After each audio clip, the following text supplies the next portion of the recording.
오늘 이 본문의 배경을 이렇게 쭉 보면 3차 전도 여행을 끝나고 예루살렘으로 가겠다고 하니까 에베소에서 많은 장로들이 거기 가지 마십시오. 가면 죽습니다. 이렇게 만류하는데도 불구하고 이제 바울 사도는 예루살렘으로 옵니다. 그 예루살렘에 와서부터 지금까지 계속 상당히 고난과 고통의 행군이 이어지고 있습니다. 왜 이렇게 지독스럽게 반대를 했을까? 그럼 어느 정도 반대의 물결이 있었느냐 하면 21장에 보면은 온 성이 소동하여 백성이 달려와 모여 바울을 잡아 성전 밖으로 끌고 가니 온 예루살렘에 있는 성에 있는 사람들이 이 바울을 죽이기 위해서, 핍박하기 위해서 온 성이 들썩들썩 했던 걸 볼 수가 있습니다. 그래서 22장에 보면은 끌려가 가지고 이제 천부장의 신변 보호를 받고 있는 동안에 이 바울이 내가 좀 변명할 수 있는 기회를 주면 좋겠다. 그래서 그 층계 위에 서서 바울이 1장 자기 간증을 합니다. 지금까지 살아온 곳에 내가 여러분 잘 아시지 않습니까? 여러분 내가 누굽니까? 내가 예수쟁이들을 때려잡아 죽이고 살생부를 가지고 돌아다니던 그런 사람입니다. 하고 이 사도행전 9장에 나와 있는 간증 그 사건을 쭉 얘기를 합니다. 그 설교를 끝나고 변명을 끝나고 나니까 더 거칠어집니다. 그러면서 23장에는 사두개인 바리새파 사람들 이래가지고 내가 바울을 죽이지 않고는 먹는 거 마시는 건 내가 일체 안 하겠다. 죽이고야 말겠다. 이렇게 나선 사람이 40명이나 됐다 정도로 정말 이를 갈고 이 바울을 죽이려고 하는 사람이 있었다라는 것을 우리는 봅니다. 그러면서 24장에 오면은 대제사장 아냐니아, 장로들, 변호사 더둘로, 그다음에 총독 벨리스 앞에 그 극우 분자들이 합류를 해서 엄청나게 지금 바울을 몰아붙이고 있는 사건이 우리는 봅니다. 왜 그런가? 왜? 예수님은 부적격자로 사람들이 생각을 해서 의로운 사람을 불의한 사람으로 죄목을 뒤집어 씌워서 이제 십자가에 죽게 하는 사건이 벌어집니다. 그런데 예수는 십자가 처형을 함으로써 자기들이 성공했다고 생각했습니다. 그런데 예수님 따르는 제자들도 보니까 별로 그렇게 이 저항 세력에 의해서 별로 이 반응이 시원치 않은 것 같아요. 그런데 바울이 등장하면서부터는 이 복음의 역사가 엄청난 효과가 보는 거예요. 왜? 그 사람들이 아는 사람이야. 야, 저 사람 앞에 가면 다 죽는다. 이런 예수장이들이 벌벌 떨고 있는데 바로 그 사람이 예수를 믿고 나서 여러분 예수 믿으세요. 이러고 다니니까 이게 이 기존 유대인 종교 세력에 의해서는 굉장한 충격인 거예요. 그래가지고 이 3차 여행을 여러분 잘 아시는 대로 가는 데마다 그 디아스포라, 유대인들이 흩어져 있고 이방 사람들인데 보니까 높은 사람들도 예수 믿고 힘 없는 사람도 예수 믿고 배운 사람도 예수 믿고 못 배운 사람도 예수 믿고 엄청난 사람들이 지금 예수 믿었다는 소문이 지금 들려오는 그런 상황이 벌어지기 때문에 이들의 바울 제거하는 저항은 어느 때보다도 강해져 가고 있는 것을 보게 됩니다. 그러면서 24장 우리 지난번에 본 대로 마지막 부분에 가면 벨리스 총독이 이 바울을 재판할 것을 미결로 그냥 놔둡니다. 그리고 2년이 흘러가는데 갑자기 25장에 보면은 벨릭스가 이 시저 황제로부터 이 소환을 받습니다. 갑자기 불려고 가는 거예요. 그 이유 어떻게 된지 잘 모르지만 하여튼 이 실정을 했던 여론에 앉았던 이 벨릭스는 소환을 당해요. 그리고 바로 온 사람이 베스토라고 하는 사람이 부임을 합니다. 그 베스토 사람이 이 사람이 부인으로 오는데 이 부임하면서 유대인 사회와 로마 정권 사이에 이 바울이 끼어 있는 요 어려운 환경이 지금 지속되고 있는 거예요. 미결 상태로 그대로 있는 거예요. 그러니까 이 부임한 베스토가 얼마나 급했으면은 부임한 지 3일 만에 예루살렘으로 올라간다 그렇게 얘기하고 있어요. 여러분 지도상으로 보면 가이사라는 북쪽에 있어요. 그러면 예루살렘은 뭐예요? 내려간다가 맞는데 올라간다고 표현하는 것은 예루살렘은 그 지역의 뭐예요? 수도예요. 그러니까 항상 올라가는 거예요.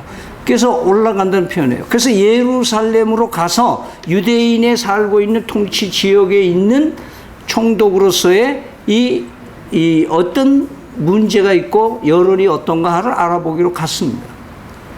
가서 일주일 동안 있다가 이제 다시 가이사라로 내려갔습니다.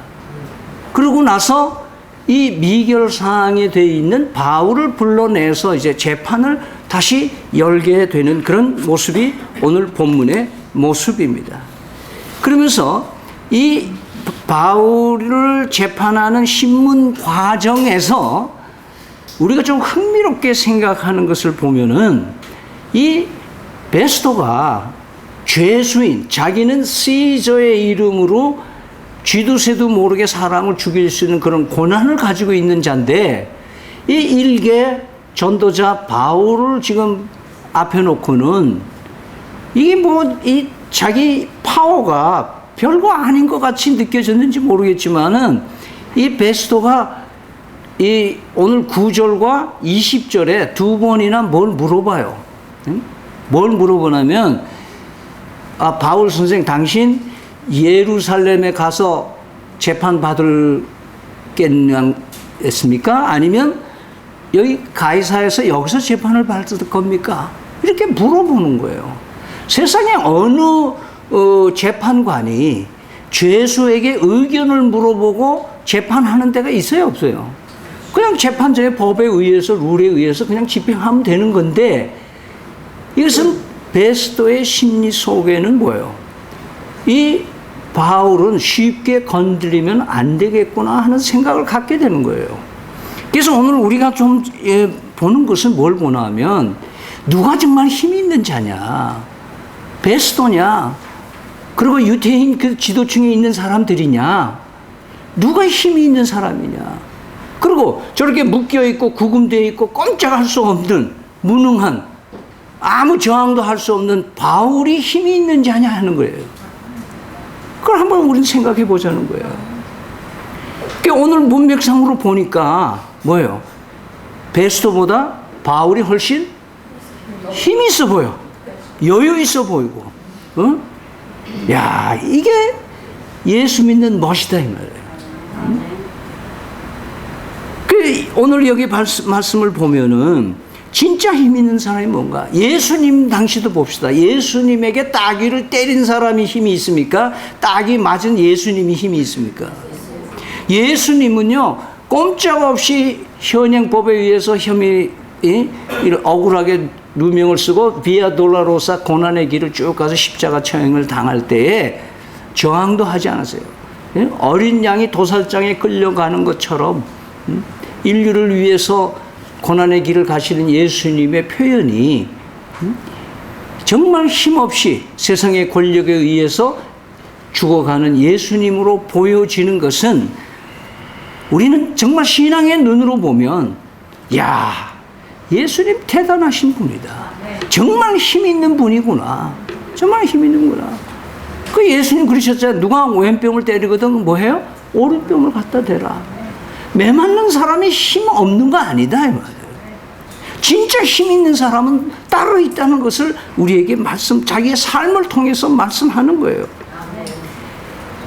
그 오죽하면요 이 사람들이 자신이 없으면 예수님을 재판할 때도요 뭐 헤롯한테 가라, 뭐 빌라도 총독 앞에 가라, 그 다음에 가이사 법정에 가라.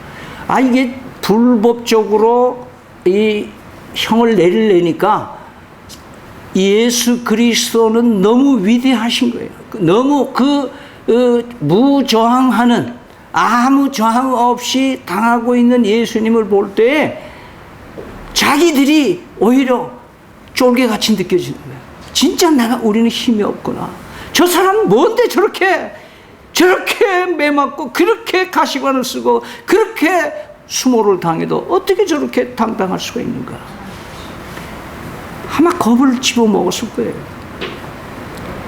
오늘 우리는 이 시대를 살아가면서 누가 힘 있는 자인가?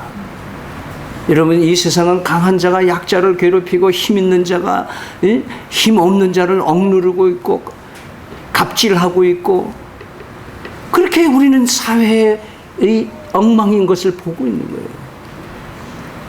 그런데 우리는 사실은 뭐예요? 실정법에서도 언제든지 롯데나 무슨 다른 그룹들 한번 보세요. 추풍처럼 날아가는 그런 권력 있는 사람들의 모습을 한번 보세요. 누가 과연 힘이 있는 자인가? 정말 힘 있는 자는 아무 이름 없이 자기 일과에 맡겨진 소명 감당하고 직장에서 낮은 일이든지 추한 일이든지 관계없이 가정을 이끌어 나가기 위해서 묵묵히 자기 생활을 하는 그런 사람이 정말 이 대한민국의 힘이 되는 사람이라 이 말이에요. 우리는 이걸 모르고 사는 거예요. 이걸 우리는 교육에도 잘못 교육하고 있는 거예요. 빨리 성공해서 공부 많이 해서 힘 있는 사람 대열에 들어가야 된다라고 우리는 아이들을 욱박지르고 있는 거예요. 그게 얼마나 잘못된 거예요. 거짓된 힘을 가진 사람들을 흉내내라고 하는 것은 잘못된 것이죠. 오늘 본문을 통해서 예수님을 그리스도로 믿는 사람이 얼마나 힘이 센가 하는 걸 우리에게 알려주신 것을 잊지 마시기 바랍니다. 여러분, 주기철 목사님, 손양원 목사님, 기라성 같은 수많은 신앙의 선배들 한번 보세요. 무기력하게 그 당시에는 아무것도 아닌 존재같이 보이지만은 역사가 평가할 때는 그 사람들이 정말 용기 있고 힘 있는 자라는 것을 역사가 증명해 보여주고 있는 것입니다. 오늘 우리는 성령 행전이라고 해서 성령 하나님의 이끄심에 대한 얘기를 하는데요. 오늘 이거 앞서 23장 11절에 보면 이런 말씀을, 프로그램을 바울에 대해서 얘기를 하시는 하나님의 음성이 있습니다. 그날 밤에 주께서 바울 곁에 서서 이르시되 담대하라. 네가 예루살렘에서 나의 일을 증언할 것 같이 로마에서도 증언하여야 하리라. 하나님의 프로그램은 뭐예요? 어떤 방식으로든지 하나님이 원하는 때에 하나님의 방법대로 하나님이 필요한 시기에 바울을 어디로 보내요? 로마로 보내도록 스케줄이 되어 있다 이 말이에요. 그래서 바울의 내심에 너희들이 나를 죽여? 그래, 죽여봐. 나는 어디로 가? 로마까지 갈 거야. 왜? 하나님이 그렇게 인도하시니까. 할렐루야. 그러니까 진짜 힘 있는 자는 뭐예요? 하나님의 이끌림을 받는 자가 힘 있는 자라는 것을 우리는 말씀을 통해서 아는 겁니다. 그래서 바울 사도는요, 고린도 후서 6장 3절에서 13절에 보면 이런 위대한 말씀을 합니다. 우리가 이 직분이 비방을 받지 않게 하려고 무엇이든지 아무에게도 꺼리지 않게 하고 오직 모든 일에 하나님의 일꾼으로 자천하여. 이 말은 내가 발런티어로, 그것이 죽는 길이고 그게 낮아지는 길이고 그게 밟히는 길이고 그게 험난한 길이지만 나는 하나님의 일꾼으로 자천한다, 자원했다. 그러면서 뭐냐? 나는 지금 처해 있는 환경이 이렇다라고 부정적인 단어들을 쭉 열거합니다. 많이 견디는 것과 환난과 궁핍과 고난과 매맞음과 갇힘과 난동과 수고로움과 자지 못함과 먹지 못한 가운데서도 그렇게 얘기해서 그 바울이 처한 환경이 이런데도 나는 자원해서 주님의 일꾼으로 살고 있다. 그러면서 그 다음에 긍정적인 단어를 합니다. 내게 있는 것이 이런 게 있다. 깨끗함과 지식과 오래 참음과 자비함과 성령의 감화와 거짓이 없는 사랑과 진리의 말씀과 하나님의 능력으로 의의 무기를 좌우에 가지고 있다. 내가 처한 환경은 엄청나게 어려운 환경이지만 그러나 내가 하나님의 은혜로 내게 주신 은혜는 이 파워는 엄청난 파워다. 이걸 나는 가지고 있다는 거예요. 그러면서 그는 계속해서 이렇게 얘기해요. 영광과 욕됨으로 그러했으며 악한 이름과 아름다운 이름으로 그러했느니라. 여기서부터 아주 멋있는 문구가 나옵니다. 우리는 속이는 자 같으나 참되고 무명한 자 같으나 유명한 자요 죽은 자 같으나 보라 우리가 살아있고 징계를 받는 자 같으나 죽임을 당하지 아니하고 근심하는 자 같으나 항상 기뻐하고 가난한 자 같으나 많은 사람을 부유하게 하고 아무것도 없는 자 같으나 모든 것을 가진 자로다. 이 당당한 바울의 모습, 누가 힘이 있는 사람이냐 이거예요. 사단은 때때로요 크리스찬들에게 총을 갖다 너 있는 거 다 내놔 그럴 수 있을 거예요. 그럼 다 가져. 나 있는 게 하나도 없어. 너 가지려면 다 가져가. 너 죽을래? 난 옛날에 죽었어. 난 죽으면 더 생명으로 가는 거야. 그럼 너 내 이런 거 금은 모아 줄 테니까 이거 가지고 내 말 잘 들어. 나는 모든 거 다 가지고 있어. 아버지가 내 아버지인데, 하나님의 아버지인데 내 필요한 거 없어. 나 그렇게 날 못 넘어뜨려. 이런 배짱이 오늘 이 문구에 나오고 있는 겁니다. 바울은 결코 자신이 믿음이 좋다 하는 적은 한 번도 없어요. 나는 오직 자랑할 거 하나인데 나는 약하다 그랬어요. 나는 약할 곧 그때 내가 강하다라고 얘기하는 거예요. 왜? 내가 힘이 있는 게 아니라 힘 있게 하시는 분이 나의 편이 되어 주시기 때문에 나는 힘 있는 자라고 그는 우리에게 간증하고 있는 것입니다. 두 번째 바울 사도의 의식 속에서는 질그릇 이론으로 우리에게 얘기를 합니다. 고린도후서 4장 7절에 10절에 우리가 이 보배를 질그릇에 가졌으니 이는 심히 큰 능력은 하나님께 있고 우리에게 있지 아니함을 알게 함이라. 우리가 사방으로 우겨쌈을 당하여도 싸우지 아니하 우겨쌈을 당하여도 쌓이지 아니하며 답답한 일을 당하여도 낙심하지 아니하며 박해를 받아도 버림받지 아니하며 거꾸로 들임을 당하여도 망하지 아니하고 우리가 항상 예수의 죽음을 몸에 짊어짐은 예수의 생명이 또한 우리의 몸에 나타내게 하려 함이라. 그래서 바울은 뚝배기 이론이 뭡니까? 질그릇 이론이 뭐예요? 거칠고 못나고 값싸구려 이 그릇이지만 그 그릇은 그 안에 무엇이 담기느냐에 따라서 그릇의 가치가 달라진다는 거예요. 보배를 담으면 보배 그릇이요. 그 안에 오물을 담으면 오물 그릇이다 이 말이에요. 그러니까 바울 사도는 뭐예요? 나는 뚝배기처럼 못생기고 좀 값싸고 좀 모자란 사람이지만 투박하고 거친 사람이지만 내 안에 예수 그리스도가 계시니 나는 예수로 그리스도짜리 크리스천이다. 예수 그리스도가 나의 운명을 바꾸고 내 미래를 바꾸고 나는 그 소유된 백성으로 살아가는 그런 삶이기 때문에 환난이라 와라 고난이 오라 내가 가슴을 펴고 이 폭풍우를 걷겠다고 하는 그 당당함이 정말 약해 보이지만 강한 그리스도인의 모습을 우리에게 말씀하고 있습니다. 베스도 앞에 재판받는 바울에게 베스도가 너 어떻게 하면 좋겠니? 어떻게 해주면 좋겠니? 라고 묻는 이 세상에 없는 재판 광경을 우리는 오늘 은혜의 자리로 볼 수 있기를 바랍니다.